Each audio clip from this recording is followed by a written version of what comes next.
Welcome to the Depth Dive. Today we're immersing ourselves in the life, the career, and the tragically accelerated end of a modern artist, Heath Ledger. Mm. This is an actor who, in really just 20 feature films, completely redefined what it meant to commit to a character. And then, his journey was cut short at the age of 28. It's one of the great and really painful paradoxes of modern cinema. It really is. We're talking about Heath Andrew Ledger, born in Perth, Western Australia in 1979, and died accidentally in New York City in January 2008. And the immediate public reaction to his death, it was so intense, it almost risked, reducing his whole complex life to just a tragic footnote. Right, and that's our mission today. We want to move decisively past those headlines.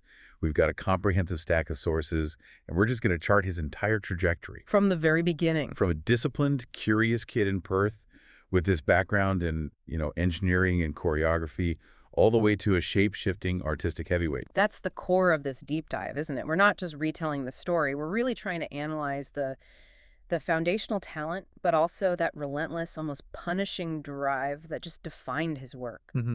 The final acts of his career are the most famous ones.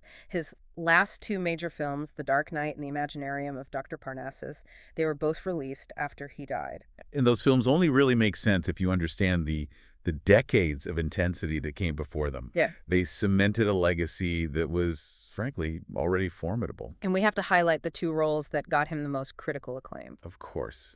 First, Anis Del Mar in Ang Lee's groundbreaking Brokeback Mountain. For which he got an Oscar nomination for Best Actor. And then, the absolutely legendary performance as the Joker in Christopher Nolan's The Dark Knight. Which got him that posthumous Oscar for Best Supporting Actor. That rapid ascent is just staggering. A Best Actor nomination and a posthumous Oscar win all before he turned 30.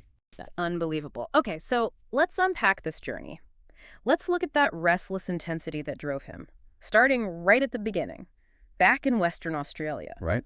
What kind of world was he actually raised in? Well, it's crucial to understand the solid, really established background he came from in Perth.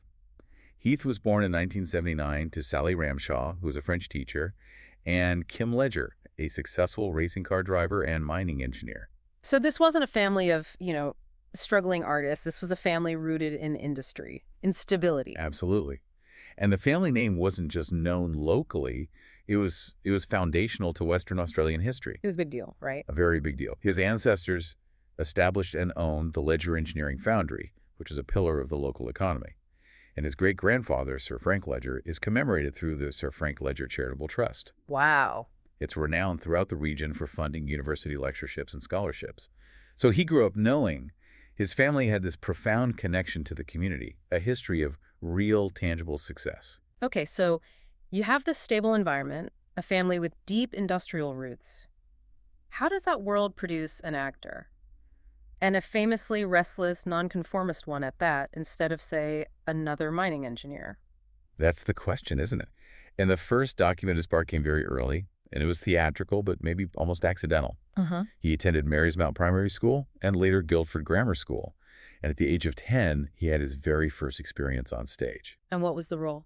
He played the lead role of Peter Pan in the school production. Peter Pan. The boy who refuses to grow up, who is eternally youthful. I mean, there's an undeniably potent, almost heartbreaking symbolism there, given what happened. A symbolism that is, in hindsight, yeah, it's hard to ignore, but beyond that first moment, the influence of his family was critical. His sister, Kate. His older sister, Kate. Yeah. Exactly. She was an actress herself and later a publicist, and she actively encouraged his passion for the stage. But it wasn't just traditional drama that drew him in. Right. This is the part I find so fascinating, the early interest in choreography and just physical expression. It's absolutely essential because it speaks to a discipline and a physical control that would define all of his later work. He was deeply inspired by the great Hollywood dancer Gene Kelly. And this wasn't just a hobby, it translated into actual results. It did. He choreographed and led Guildford Grammar's 60-member team to victory at the Rock Isted Fod Challenge. 60 people. 60 people. And he secured their first all-boy victory in that competition. I mean, coordinating 60 high schoolers requires incredible focus, leadership, and a deep understanding of rhythm and stage presence. That's a very practical skill. It has nothing to do with reciting lines. Precisely. It's about movement and direction. Yeah. It reveals a highly motivated person, disciplined enough to marshal that many people toward a shared creative goal. And that same intense focus, that seems to be what fueled what came next. Which was a remarkably bold, defining decision that set him, irrevocably on the path to acting. Leaving school, chasing the bright lights of Sydney. Yeah. At just 16 years old, he chose to leave Guildford Grammar. He'd sat for his early graduation exams, and he was off to pursue acting full-time. And this wasn't like a tentative, I'll give it a try decision? No, this was a statement of intent. It involved a legendary cross-country trek. He drove across the entire Australian continent, covering 3,000 kilometers from Perth all the way to Sydney. Wow. With his best friend since childhood, Trevor DiCarlo. That drive from the isolation of Perth to the industry of Sydney, that is the stuff of legend for any aspiring Australian artist. It represents a total commitment. You're basically burning the bridges behind you. You are. And once he arrived, he didn't rest. He immediately set about building a serious working actor's resume in the late 1990s. His first credited role was actually a bit earlier, right? Yeah, a small part as an orphan clown in a 1991 TV movie called Clowning Around. But the real foundational stuff came on Australian television. Right. He had parts in the Perth series Shipped to Shore in '93, but the real breakthrough was landing a substantial regular role in 1996 in the TV series Sweat, where he played a gay cyclist, Snowy Bowles, for 26 episodes. That was a serious acting commitment, developing a character across a long run. And it was a major step, putting him in front of a national audience regularly. He followed that up with roles in two key Australian television institutions. In 1997, he was in the popular soap opera Home and Away and a short-lived fantasy drama called Roar. That same year, he made his feature film debut in a local production, Black Rock. But the role that really signaled his arrival as a serious domestic talent was the lead in Two Hands. In 1999, That required him to lead a complex, dark crime story. And Two Hands was critically acclaimed in Australia. It showed his versatility before the U.S. market ever really got a hold of him. So when he finally made the move to the United States in 1998, he wasn't plucked from obscurity. Not at all. He was a working actor with a solid 5 years of consistent foundational credits under his belt. And his entry into the U.S. market, of course, was 1999's 10 Things I Hate About You, which instantly branded him as a teen heartthrob. It was the perfect vehicle for a breakout performance.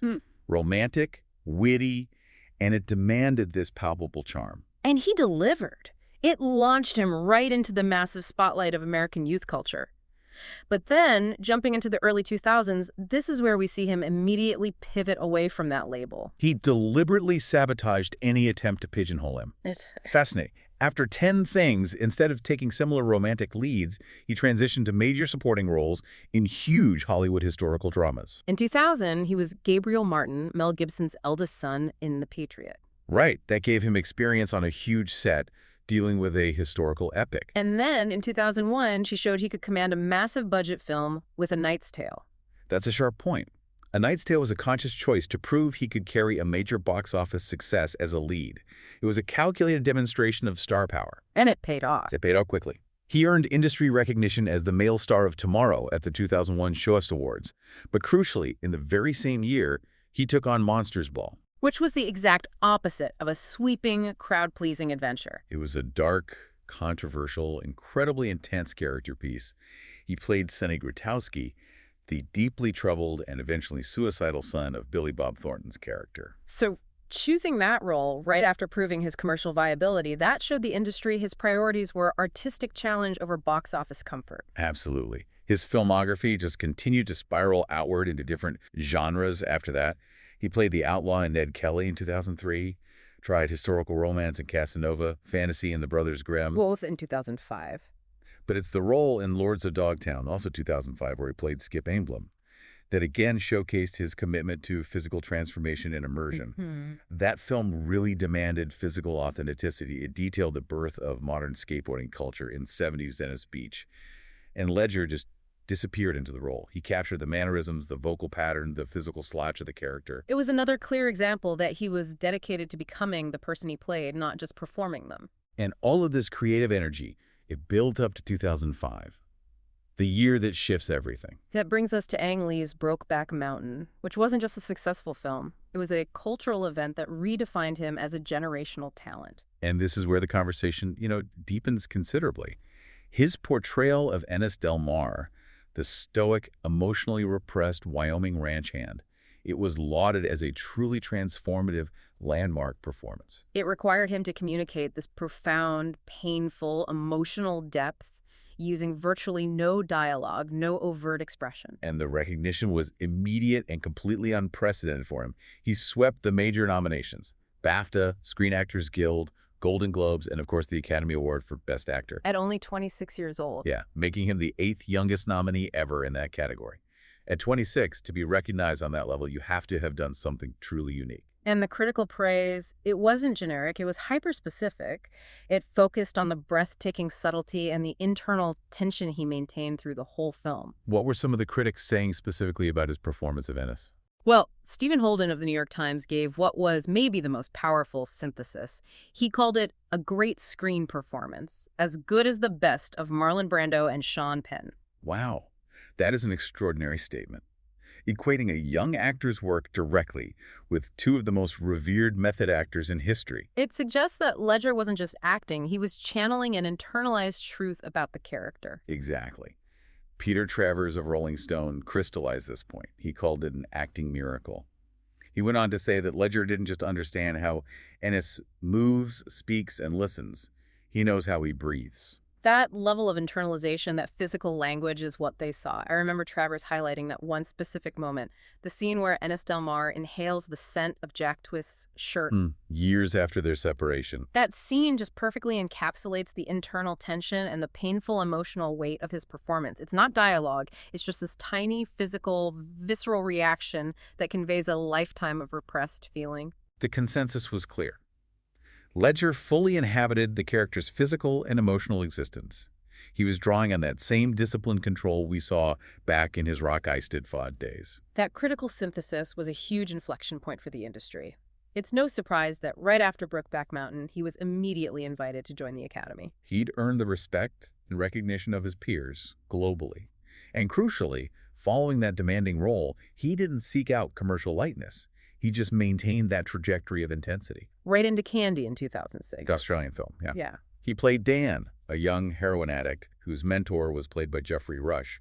So another complex role, centered on addiction and self-destruction. And again, he was nominated for 3 Best Actor awards for that specific performance. It just shows the sustained high quality of his work in this period. He was intensely drawn to roles grappling with complexity and turmoil.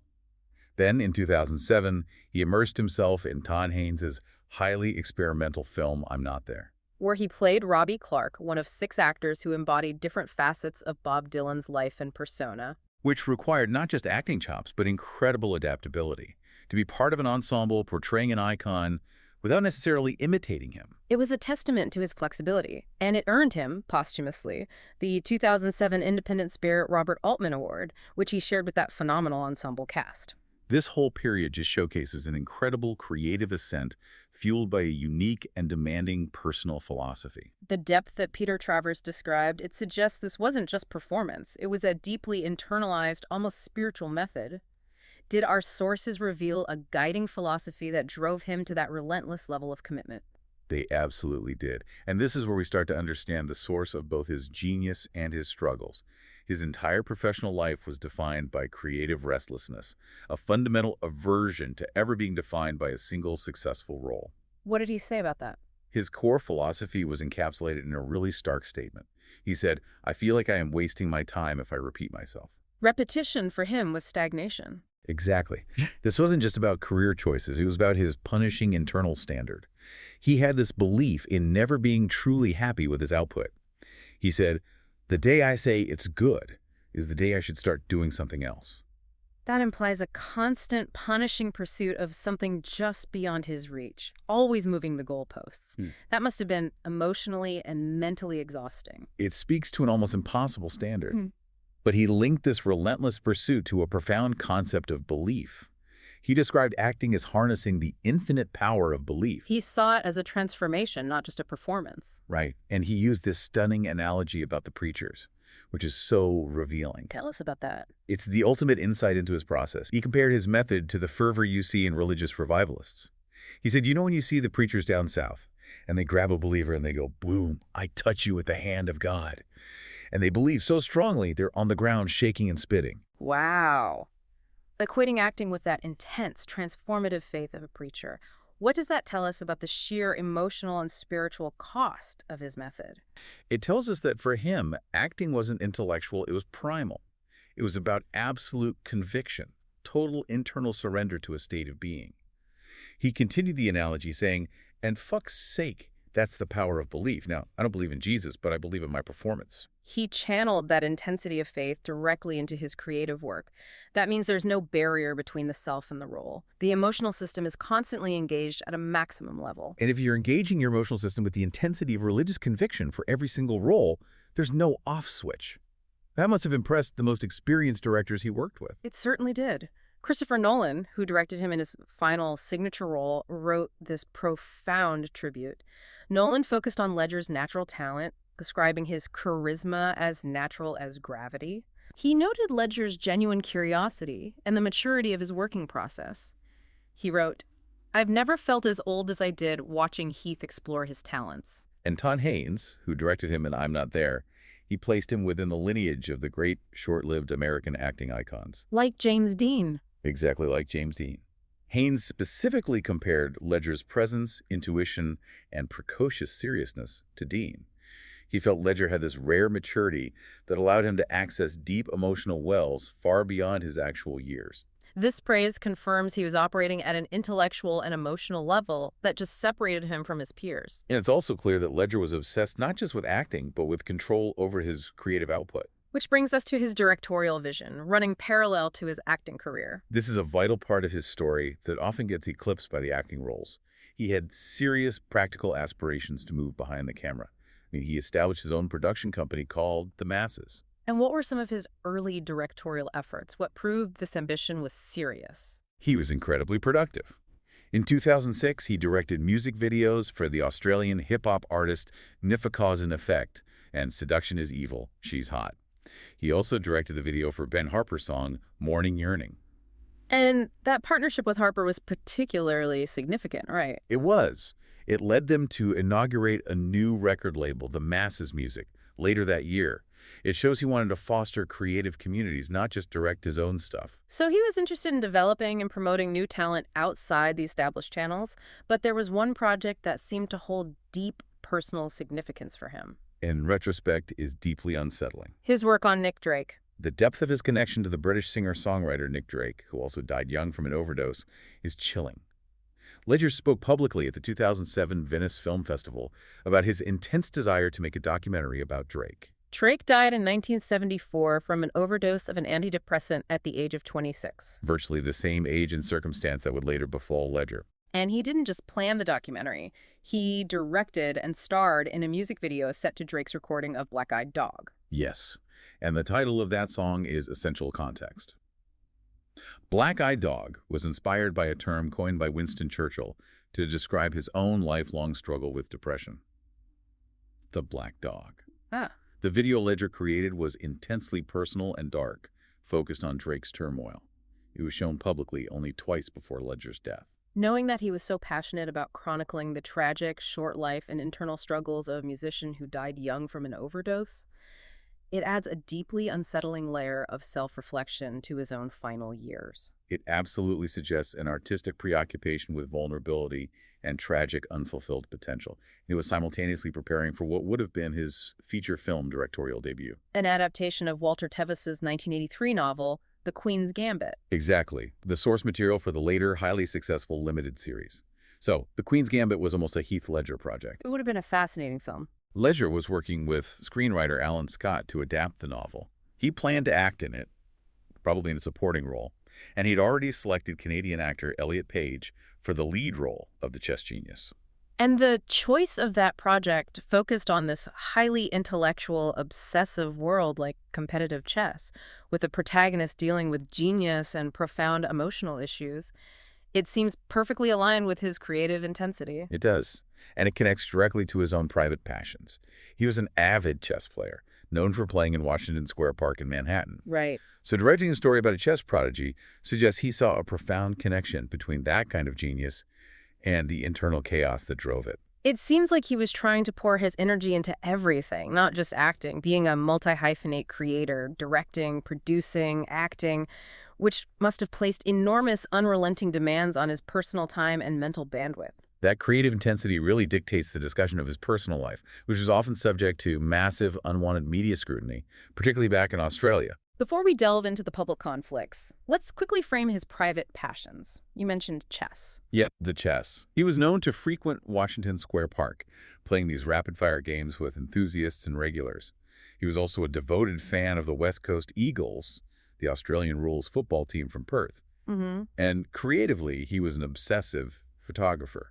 But he didn't just take photographs. He developed the stills and then draw over them with paint, markers, even nail polish. A mixed media approach even in his downtime. His hands always needed to be creating something. And in terms of relationships, he was linked to Lisa Zane, Christina Cauchi, Heather Graham, Naomi Watts. And then, the relationship that really defined the second half of his 20s began in 2004 when he met actress Michelle Williams on the set of Brokeback Mountain. Their connection was profound, and their daughter, Matilda Rose Ledger, was born in New York City in October 2005. They were instantly a Hollywood golden couple, though they often sought privacy, relocating to Boerum Hill, Brooklyn from 2005 to 2007. Trying to establish some degree of normalcy away from the Hollywood machine. Right. The choice of godparents for Matilda Rose speaks to their tight circle.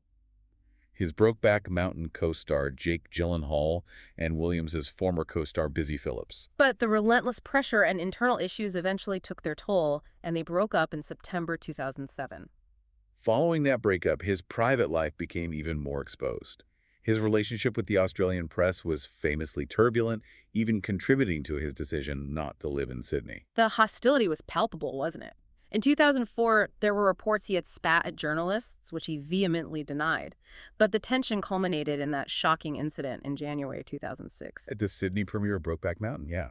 Several paparazzi took clear retaliatory action, squirting both Ledger and Michelle Williams with water pistols on the red carpet. That's so aggressive and hostile. It speaks to the high level of scrutiny he was constantly battling, especially in his home country. And he also faced severe misinterpretation over an incident at the Screen Actors Guild Awards in 2005. Right. This caused him genuine distress. When he was presenting Brokeback Mountain as a nominee, he momentarily giggled on stage. And the Los Angeles Times suggested this was an apparent gay spoof, which completely horrified him, given the seriousness with which he approached the subject matter. And he felt so strongly about correcting that narrative that he actually called the Times directly. He did. He explained that the reaction stemmed entirely from severe, debilitating stage fright. He said, "I am so sorry and I apologize for my nervousness. I would be absolutely horrified if my stage fright was misinterpreted as a lack of respect for the film, the topic, and for the amazing filmmakers." It just shows a highly sensitive artist, deeply concerned about his public integrity. Exactly. And then we have to acknowledge the reports about substance use, which complicated his public image, especially after his death. The sources indicate he struggled with substance abuse. And that struggle was unfortunately highlighted by the release of that controversial video footage from 2006. Right, where he mentioned smoking 5 joints a day for 20 years. However, his publicist at the time asserted that these reports of alleged drug use were factually inaccurate. But, the damage to his public narrative was done. It seems undeniable that this period of intense creative and personal pressure was taking a massive cumulative toll on his physical and mental well-being. And this brings us directly to the strain of embodying the Joker. This is a critical transition into his final year. The sheer terrifying demands of the Joker role in The Dark Knight severely exacerbated his existing health struggles, particularly his chronic, debilitating insomnia. And he didn't just play a villain, he played a specific type of psychopath. How did he describe the character he was creating? He described the Joker as the embodiment of chaos, a psychopathic, mass-murdering, schizophrenic clown with zero empathy. Wow. To inhabit that degree of darkness and chaos and the constant, unnerving unpredictability the character required meant an intense immersion that he simply could not switch off when the director yelled, "Cut."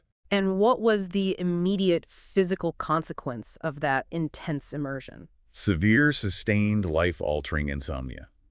In a New York Times interview published in November 2007, shortly after filming wrapped, Ledger stated that he often couldn't sleep when taking on roles, but the Joker was different. It was punishing. He reported sleeping how much? An average of 2 hours a night? 2 hours of sleep a night over a sustained period sounds like torture. How did he explain the psychological mechanics that prevented him from resting? He described a constant, unceasing mental engine. My body was exhausted, and my mind was still going. He couldn't stop the internal monologue or the planning that the role required. Right. He famously locked himself in a hotel room for a month to prepare, writing the Joker's diary, exploring the voice, finding the mannerisms. So that preparation meant the character wasn't just on set. It was deeply internalized. And when his mind wouldn't stop, he resorted to medication that wasn't even working effectively. That's the tragedy. He confessed to taking 2 Ambien pills after just one had failed to bring him rest. Even then, he said it only left him in a stupor, only to wake up an hour later, his mind still racing. His body was getting poisoned, but his mind remained entirely active. He just couldn't turn the engine off. His final film role was in Terry Gilliam's The Imaginarium of Dr. Parnassus, which he was filming in London right up to the end. Did the strain abate once he shifted roles? No, it continued. And it actually worsened due to physical illness compounding his exhaustion. His co-star Christopher Plummer confirmed that Ledger was dealing with severe physical strain. He had caught a cold while filming outside on horrible damp nights in London. And that cold escalated quickly. Plummer believed it had turned into what was commonly called walking pneumonia, a severe chest infection, which Ledger reportedly refused to treat immediately with antibiotics. And Plummer also confirmed he was still struggling intensely with sleep. Yeah, complaining, "Damn it, I can't sleep," and taking pills in a desperate attempt to get some rest. This confirms the deeply concerning accounts of Ledger's struggle, and Michelle Williams corroborated it after his death, validating that this wasn't a temporary illness brought on by the Joker, it was a chronic condition. Williams confirmed he had bouts with insomnia for as long as she had known him. She said he simply had too much energy.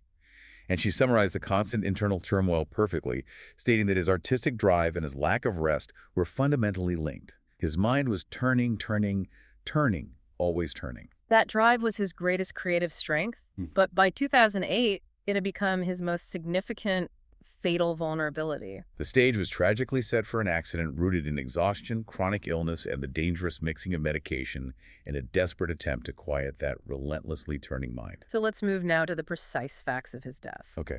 On Tuesday, 22 January 2008, Heath Ledger was found dead at around 3 p.m. Eastern Standard Time. The location was his loft apartment at 421 Broome Street in the Soho neighborhood of Manhattan. And he was found by 2 people. His housekeeper, Teresa Solomon, and his massage therapist, Diana Wolzen, who had arrived for a 3 p.m. appointment.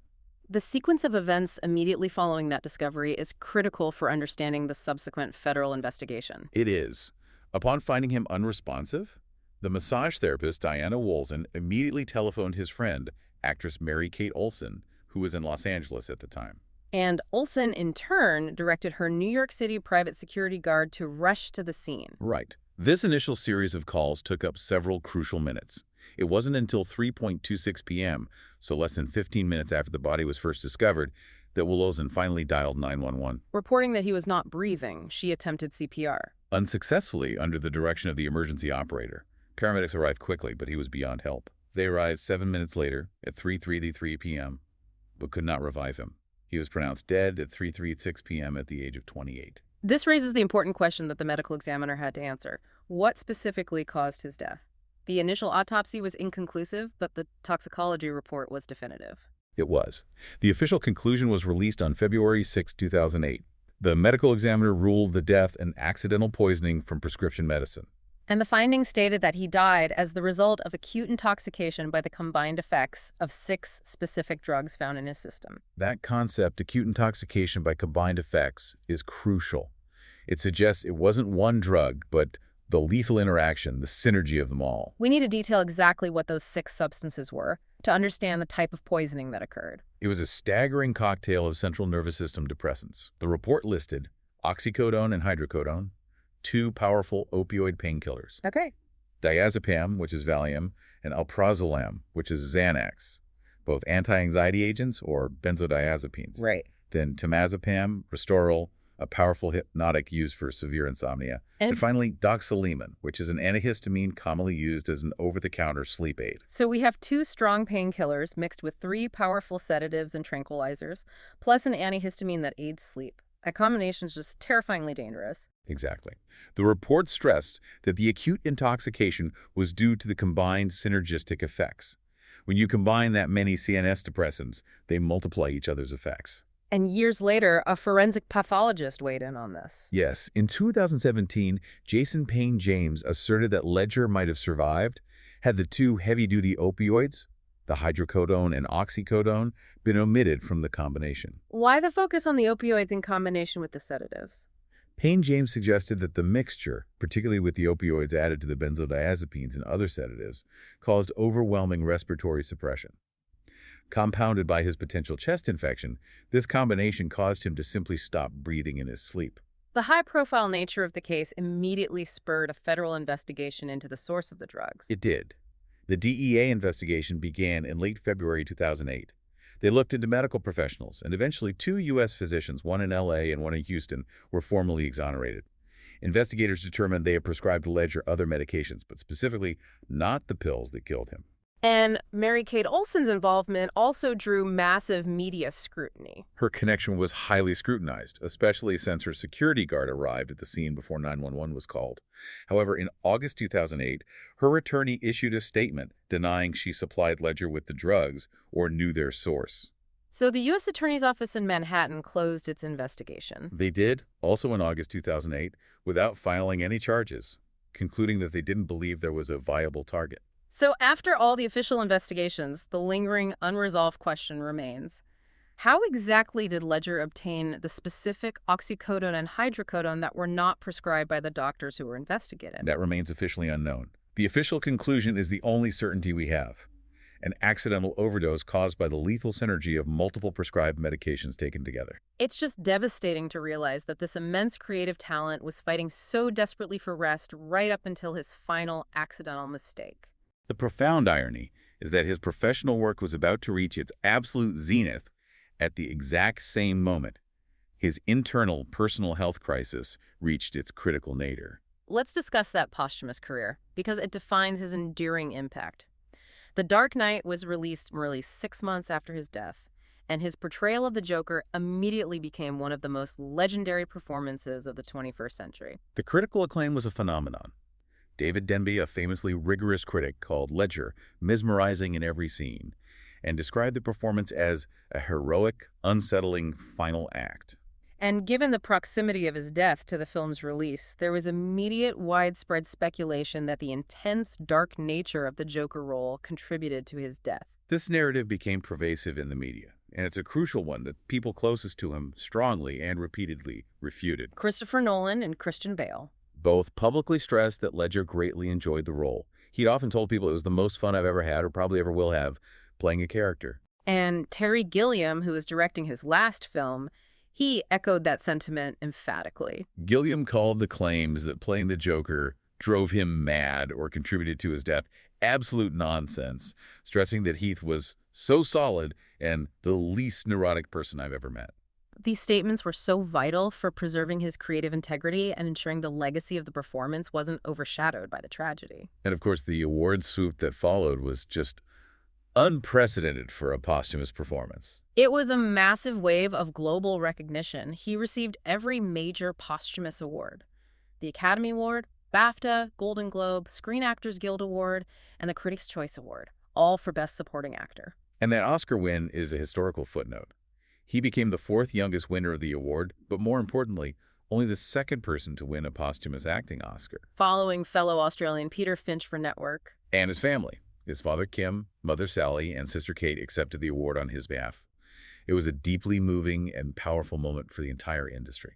And what about his final unfinished film, Terry Gilliam's The Imaginarium of Dr. Parnassus? Gilliam was determined to salvage it. Even though Ledger had completed only about half his work as the lead character, Gilliam, using his background in fantasy and surrealism, found an ingenious and profoundly touching solution. Because the plot involves the lead character passing through a magical transforming mirror. Gilliam enlisted 3 of Ledger's friends and fellow actors, Johnny Depp, Jude Law, and Colin Farrell, to play fantasy transformations of his character.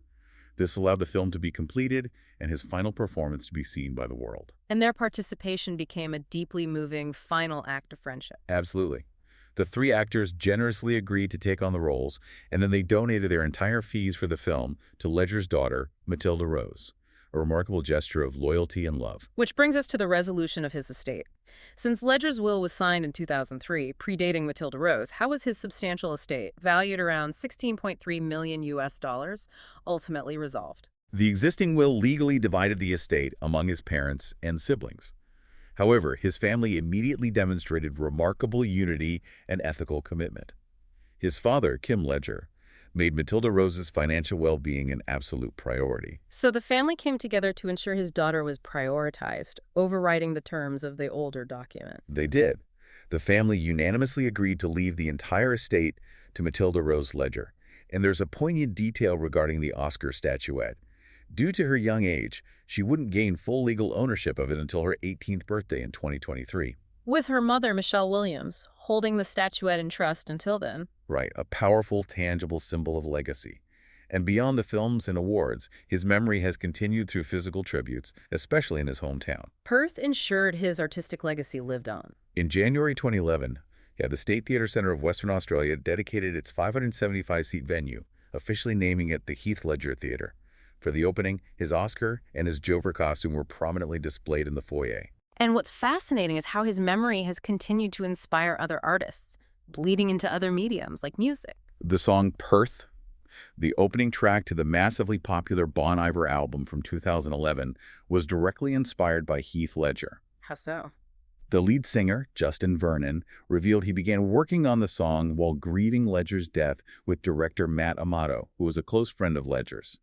Amato had been directing a Bon Iver music video the day Ledger died, and the shoot transformed into a 3-day wake where Amato shared stories that directly inspired the song. So we have this incredible summary of insights: the disciplined Australian start, the rapid, transformative ascent fueled by critical choices like Monsters Ball and Brokeback Mountain. His deep, almost spiritual commitment to his craft, that infinite power of belief, his significant directorial ambition. And then the accidental, tragic end resulting from that dangerous synergy of prescription medications in a desperate attempt to conquer crippling insomnia. It's a life defined by intense creative energy and profound curiosity, tragically cut short by the struggle to manage that relentless internal intensity. The drive that made him a genius was the same drive that denied him rest. He left us with a body of work defined by radical, total transformation. He himself reflected on his style, saying, "I never figured out who Heath Ledger is on film. People always feel compelled to sum you up, that's fine. But there are so many stories inside of me and a lot I want to achieve outside of one flat note." His absolute determination to avoid repeating himself ensured that the audience could never pin him down, never reduce him to that one flat note, that constant seeking, that perpetual shifting between personas from Peter Pan to the Joker is his ultimate enduring legacy. And that brings us to our final takeaway, something for you to mull over. We've traced a life where true genius seems twinned with profound inner turmoil, exemplified by his chronic inability to rest. You might consider how his insistence on never being satisfied, always looking for the next hardest transformation, contributed equally to his legendary talent and his inability to find a sense of peace or stillness outside of the characters he played. What aspect of his multifaceted, relentlessly intense career, the choreographer, the chess player, the director, or the method actor, are you most inspired to explore further? That's something for you to think about.